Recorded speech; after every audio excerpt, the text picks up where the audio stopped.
And welcome back to the episode of Google Walkthroughs Let's Play of The Next World! I'm Dishblind, and today we're back playing Next World again.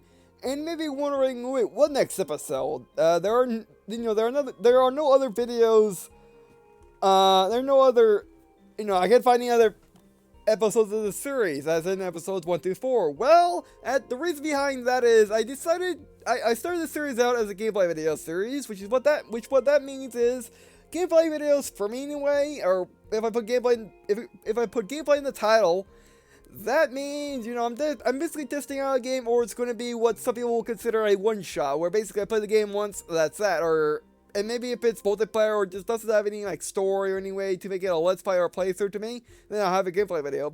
And those are called gameplay video series, like Wolf Tanks. And my multiplayer gameplay, and my first person multiplayer gameplay series is, yeah.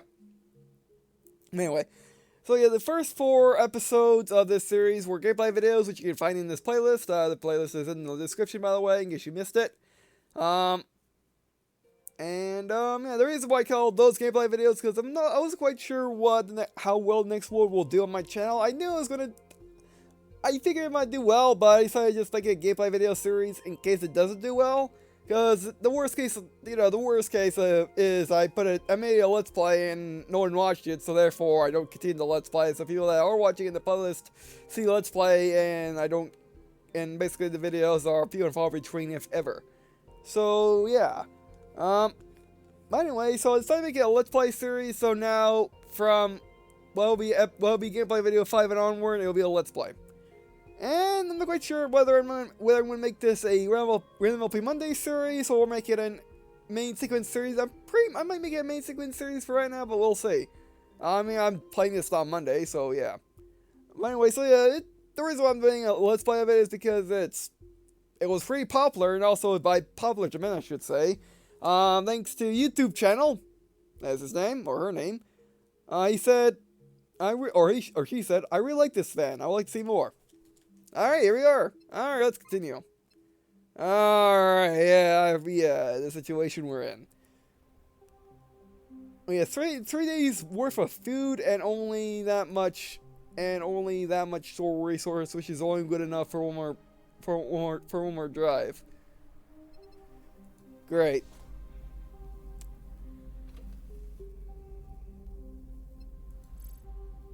I guess scavenge. Actually, what is better at scavenging, the transport or the rover?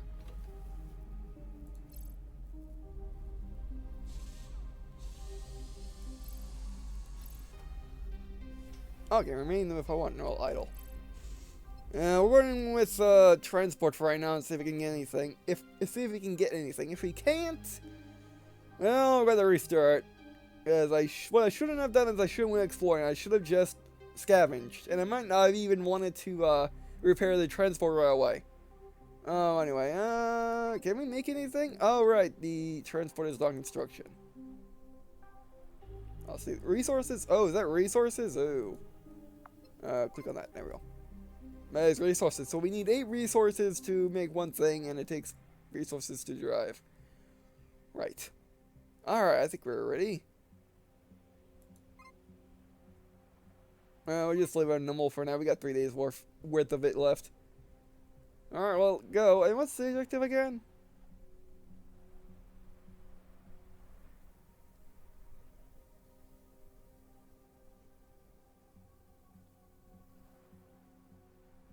Yeah, okay, let's go. Transport 1 rolls out a mission to scavenge material from the Exodus wreckage. Currently know the location of the following items: salvage, binding, salvage, recycling. You retrieve one of these or spend the day scavenging for supplies and resources instead.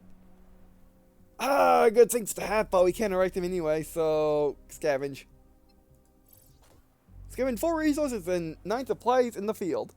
Running your vehicles today costs 1 resources. Your colony consume 30 supplies worth of food, water, and medicine, and electricity. Or, let's try that again. Your colonists consume 30 supplies worth of food, water, medicine, and electricity. Remaining supplies, 120.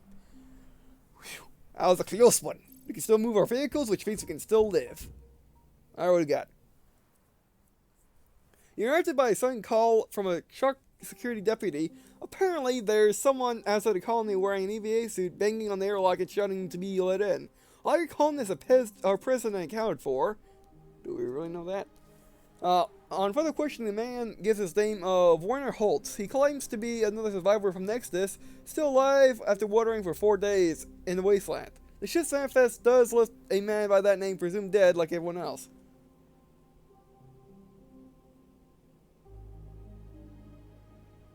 I mean, we know no aliens, right? So he can't be an alien. I mean, this is a weird occurrence, isn't it? I mean, he has to be one of ours, right? I mean, like, there are no other people here.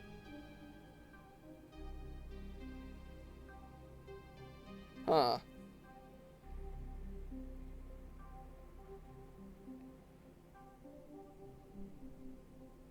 That makes security deputy one of, Miranda's people. Well, let's question about his survival real quick. I mean, how much air can this guy possibly have? But, yeah. The man brags phonetically to be let in, but you managed to calm him down long enough to get an explanation. He says he was unconscious for almost a day after the crash, and ever since he's been staying alive by scavenging oxygen bottles from life pods and dead bodies, dragging the bottles along a makeshift wagon he cobbled together. Walking up and down the crash site, he finally found the tracks belonging to your caravan and followed the markers you left to find your way here. He pleads, "For God's sake, let me in! I only have a few minutes of air left." I mean, he could still be a bad guy who decided to not go with the rest of the people for some reason. And like I said, how much air can this guy possibly have left?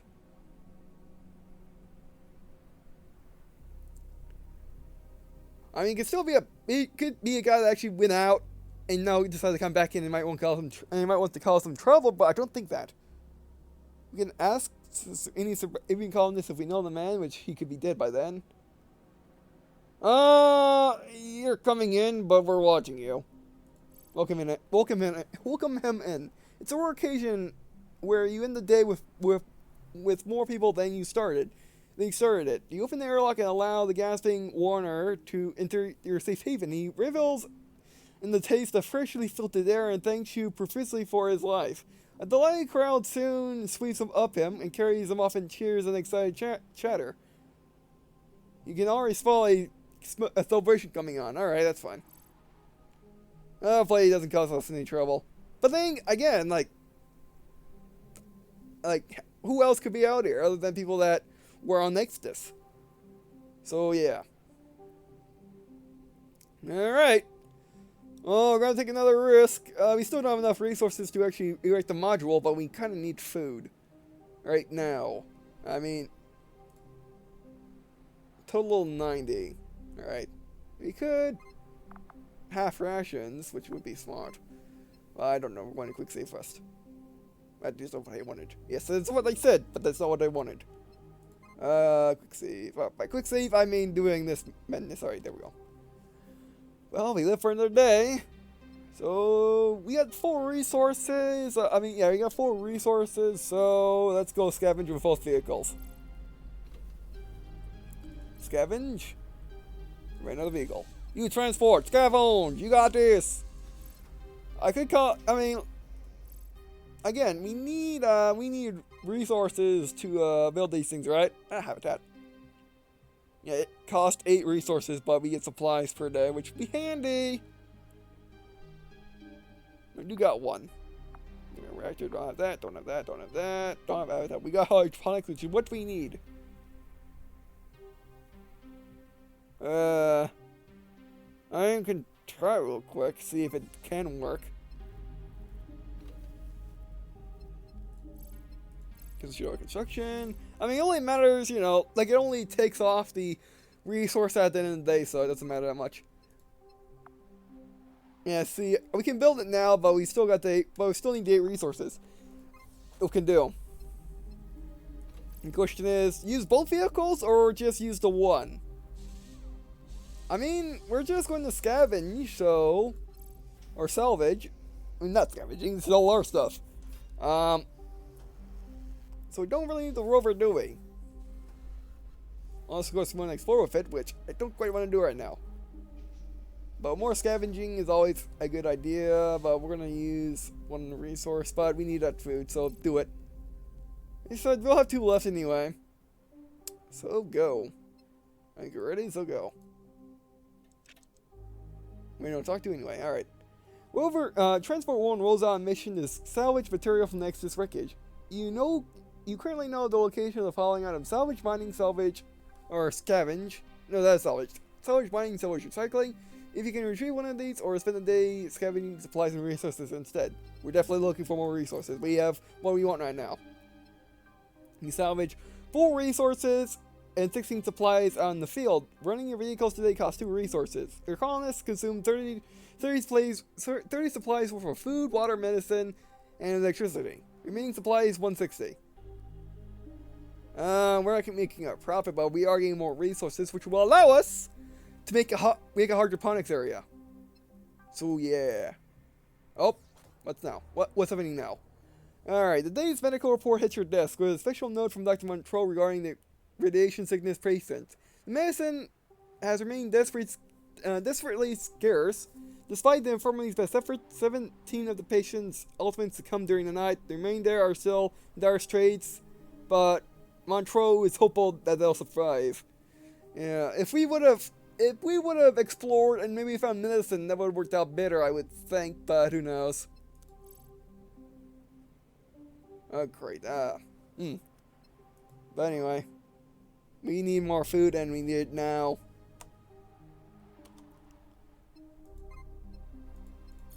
This is the part of the game where you save after every day, or at the beginning of every day. You know what? No rover. No rover, so we can get hydroponics as soon as possible. Or do we do rover and hope we get more? Hope we get more supplies that way. Sure, let's do it. I don't think I need to do this, but it works. Okay, leave. Let's go. Alright, Transport 1, okay, Transport 1 is going out. We know of the location of a mining and recycling thing. We're doing just scavenging. Okay, we got 8 resources. Yeah, gambling paid off.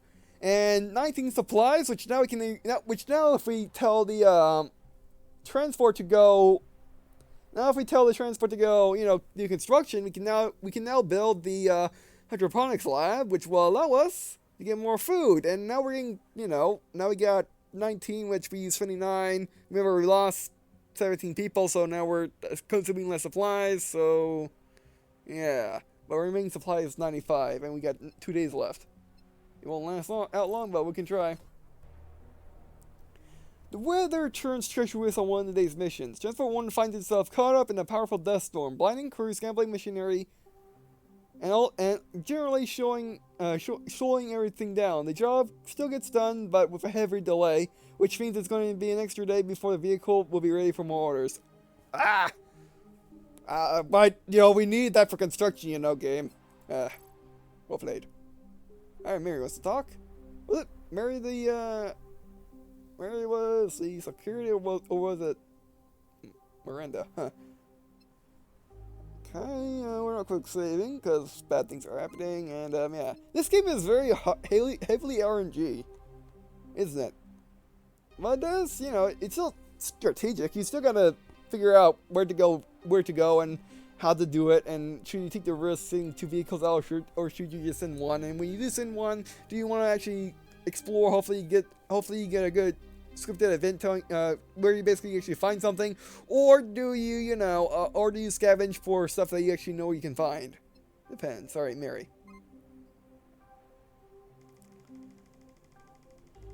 Mariam Hussein is a consummate professional. She's adept in the world she adapted to the role of policeman very well. Every day when there's something worth notifying you, she makes the time to deliver detailed reports of every incident. Her paperwork is almost more impressive than the results out in the teeming streets of the habit module. Yeah, I mean, yeah, streets. So that is a good quotation there. That yeah, streets when everyone is well laying everywhere.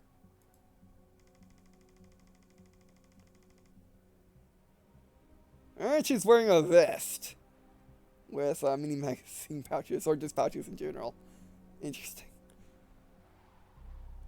And she has her hand on her holster. Okay.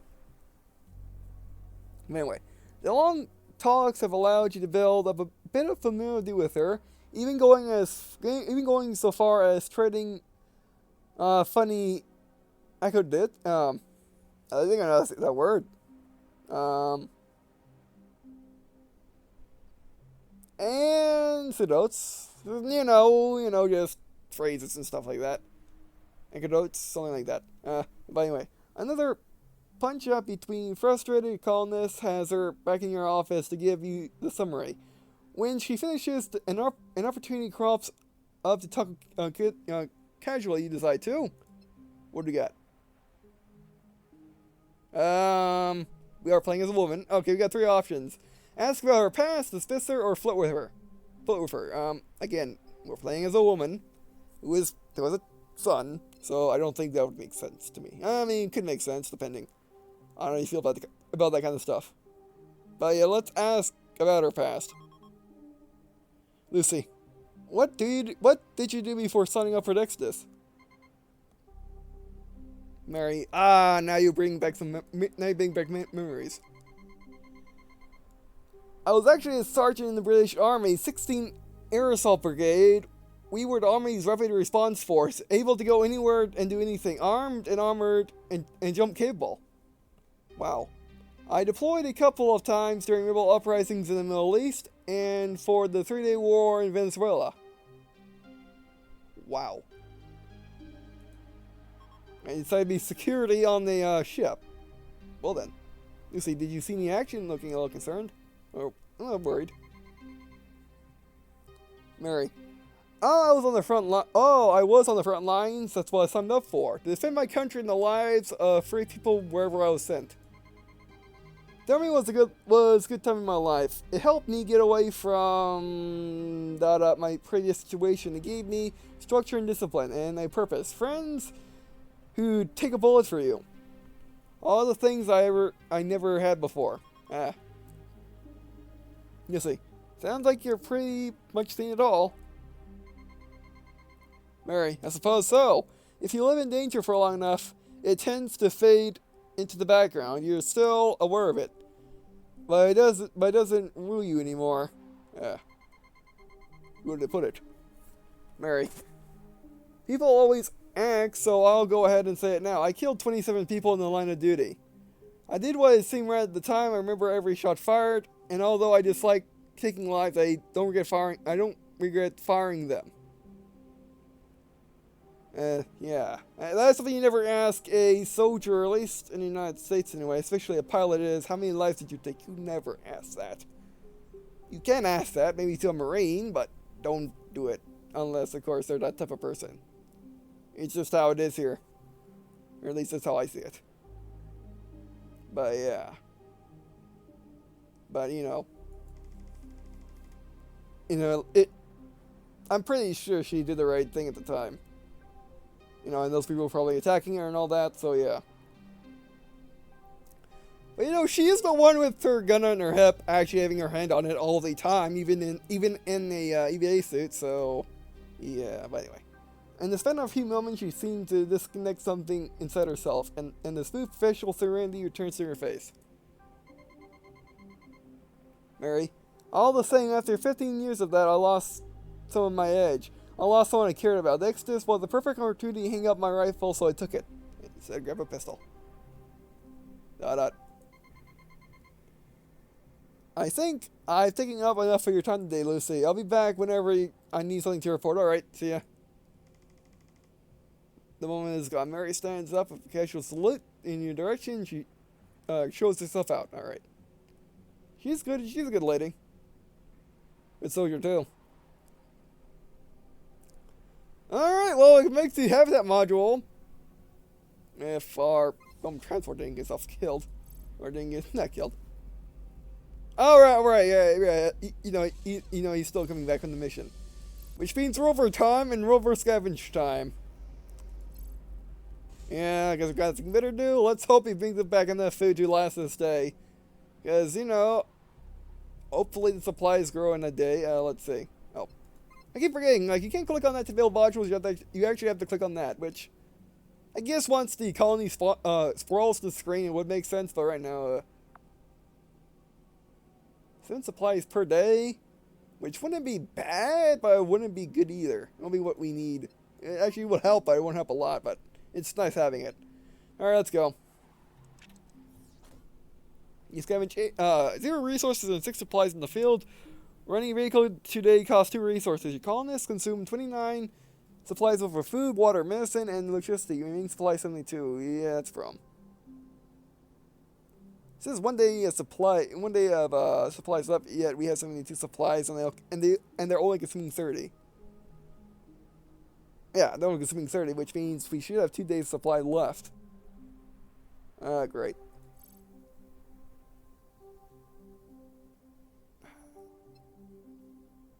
We are saving again. They said this game was going to be easy. No one did, I don't think. Alright, we need that harponic slap up and now. You're back, right? Yeah, you're back. Cause man, and we got plenty of time to scavenge, so do it. And remember, for whatever reason, the resources only tallied up at the end of the day, like everything else, so yeah. Alright, build a thing. Actually, we don't want to put the thing. Okay, now we got an opportunity to actually look over and see where we want to place things. So yeah, let's put it there. Why not? Build a hydroponics lab. Are you sure you want to build a hydroponic module for at this location for resources? I am definitely sure. Let's do it.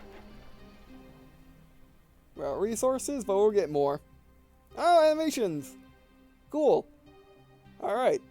I gotta admit that this game does look really nice. In all the simplicity of just having, like, the terrain and the modules. But it does match, being a visual novel pretty well. With the hand-drawn art on this screen as well.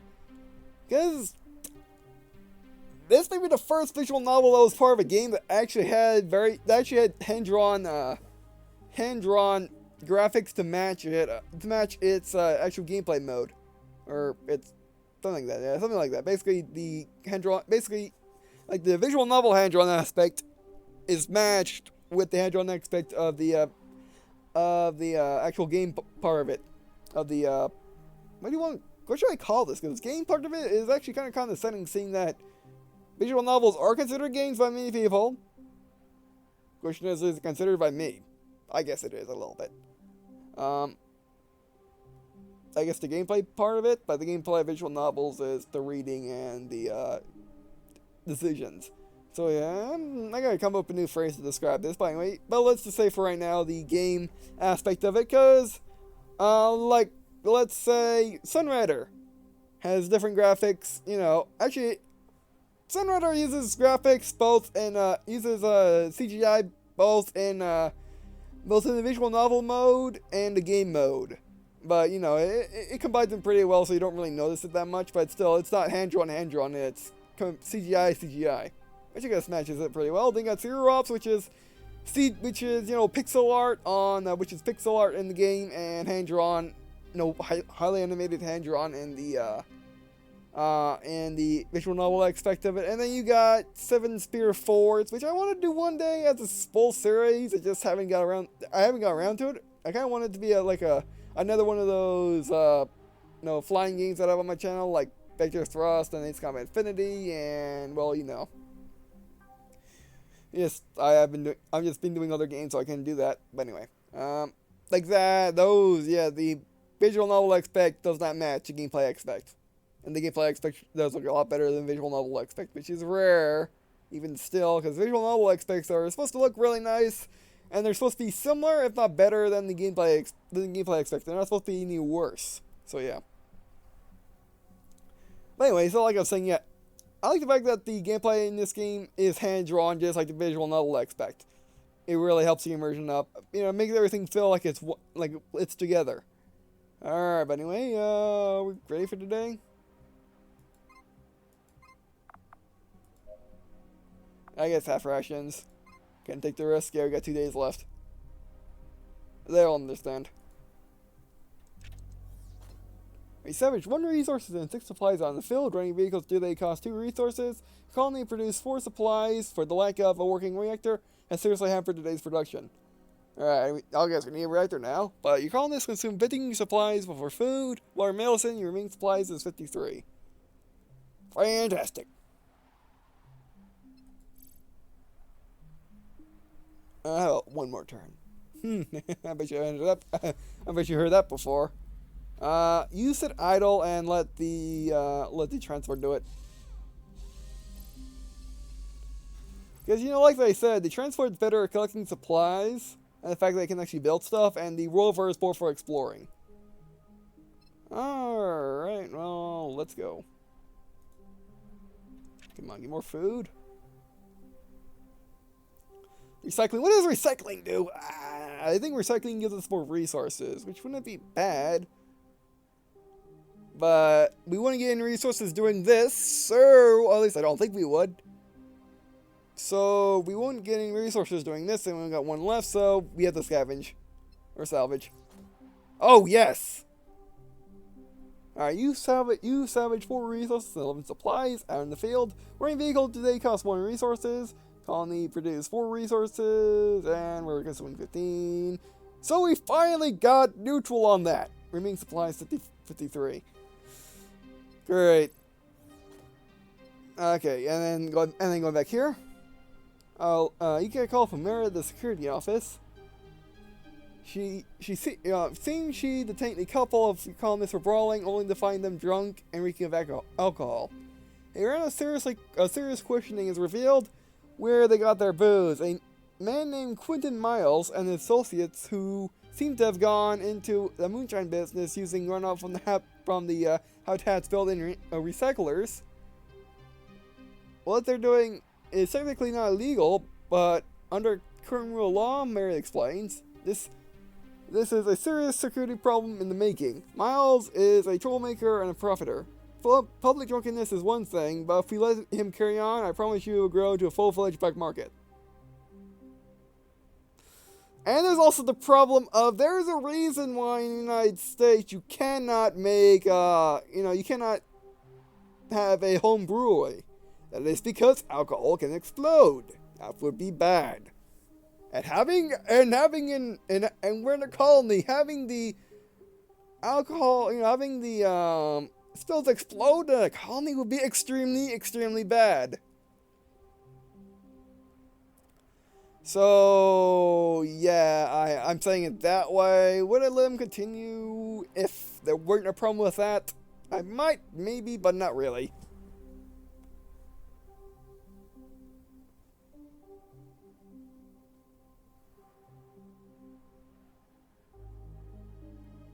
Yeah, we'll make alcohol the right way when we get around to it. Send security. Okay, we got 2 options. Allow the moonshiners to continue or send security to shut them down. Mary sets her new task with a vengeance. The deputies waste no time in picking Miles up for questioning and conduct a full inspection of the colony in search of the still. Unfortunately, he gives nothing away. And despite turning every module upside down, the source of moonshine remains a mystery. Mary is finally forced to let him go, placing him under constant surveillance instead.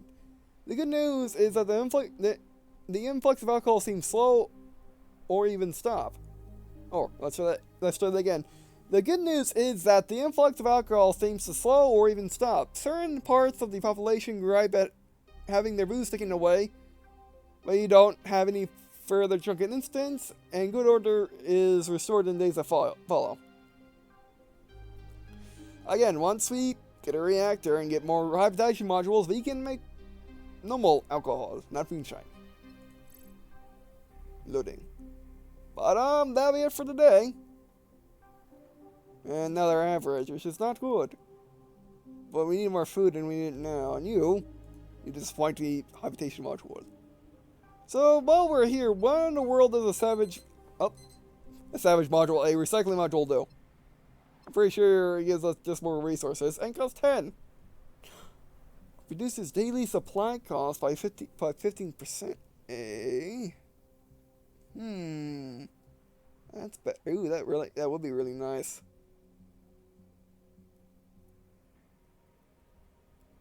That would be amazingly nice in this situation. By 15%, that means we'd be like at the mid-20s as supply uses. At good. Or at normal, so, we still need to get one. Getting one can be difficult. We'll get one once we get more resources, because we need it to scavenge right now. Alright, this is, was this the beginning of the day? I think so. Oh, whoa. No, don't do that. And then quick save. And before we go, I just want to show you one more thing. If we go to the main menu, we did save, yes. And then go here, and then click. Are you sure you want to quit? The colonists need you, they look up to you. If you have never played Sid Meier's Sid Meier's, Alpha Centauri, which was the, which is what this is kind of based off of, as well as Beyond Earth. When you try to quit, there's someone, someone comes and tells you, or this voice, a voice tells you something similar to that effect. Actually, probably exactly that. So yeah, and I tried to record Alpha Centauri once. It didn't work out because Fraps does not like Alpha Centauri, and Alpha Centauri doesn't like Fraps. So yeah. But anyway, so yeah, this game's really nice. I mean, again, it's kind of heavily RNG. Yeah, it's kind of heavily RNG. There's no other ways to say it. Basically, instead of having like resources on the map where you have to go get them and you know exactly where they are, even if they're randomly generated from, or even if they're procedurally generated from save to save, and you have to go find them. You can do with both colony building games. However, this game doesn't do that. It's completely randomized what you get. So, like, there is no confirmed way to go out and get supplies and not. So it's hard to gamble that way. Or it is a complete gamble that way. And, like, you can't know exactly what you're going to get, which, I don't quite like, but it does fit the game well. So, yeah, and it is really nice. Alright, but anyway, so, what other news do we got here? Okay, so it seems like the game's been updated a couple of times.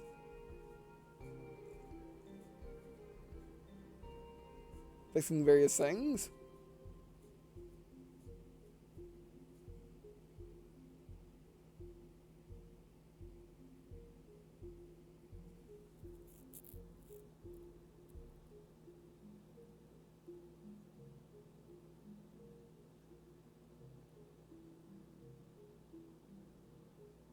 Wow, the appreciated skip button for the quick menu, and also got other things. Alright, that's interesting. Alright, anyway, so that'll be it for this video. Thanks for watching. I really appreciate you guys watching on this video, watching this episode. It means a lot to me. Also, means a lot to me to leave a comment down right there, like to me, suggestions for this series, like what you do next, or if I'll play the next world in general, no tips, streaming's coming for you that general tip. And I guess, see you in a second.